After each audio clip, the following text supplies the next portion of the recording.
Bike একবারে সারাটা খুলে দিছে, যা আছে কাম আজকে সব ক্লিয়ার করুম। খালি টাউনে যায়, কলেজের সামনে যায় স্টার্ট বন্ধ হয়ে যায়, আর বাইক স্টার্ট হয় না। মানে বহুত দিন হলো মোবিল চেঞ্জ করা হয় নাকি। তারপরে ব্যাটারিটা খারাপ হয়েছে, চেনেরও নাকি বা প্রবলেম হয়েছে। এই যে নতুন ব্যাটারি এটা লাগাইলাম, নতুন ব্যাটারি।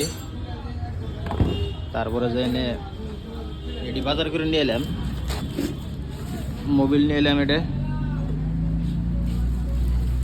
আরও কিবা কিবি আনা হয়েছে। একবারে সারাটাই খুলছি বাইক আজকে, যা আছে একদম পুরো ক্লিয়ার করুন, ফুল সার্ভিস। এটাও চেঞ্জ করা লাগবো, এয়ার ফিল্টার।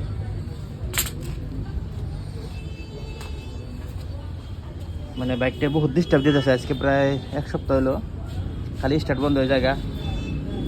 ব্যাটারিটা গেছালগা, ব্যাটারি নতুন লাগাই দিলাম। আরও কিবা কিবি প্রবলেম হয়েছে, ওটিও ঠিক করবা নিয়ে দিছি। কিন্তু বর্তমান ভেজাল হলো একটা বিয়ারিং একটা পাওয়া গেছে না। কয়েকটা দোকানে যাওয়া হইলো, এই দোকানেও নাই। একদম সব খুলে দিছি বাইক। কদিন খালি ঠেলে ঠেলে স্টার্ট করলাম, কোনখানে যাই স্টার্ট চাবি অফ করি, স্টার্ট বন্ধ হয়ে যায়।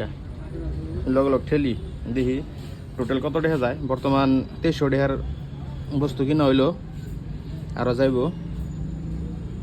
ফিটিং চার্জ আছে, আরও কিবা কিবি আছে। মোটামুটি টোটাল আইডিয়া কি জানি যাইব 4000 মান জান লাগাইছে। যাক পয়সা যাক, কোনো কথা নাই, কিন্তু বাইক ঠিক হওয়া লাগে। কারণ ডিউটি যাওয়া লাগে ডেলি, এই বাইক দিয়েই ঘোরাঘুরি করি। বাইক যদি ঠিক না হয় তাহলে তো বহুত অসুবিধা।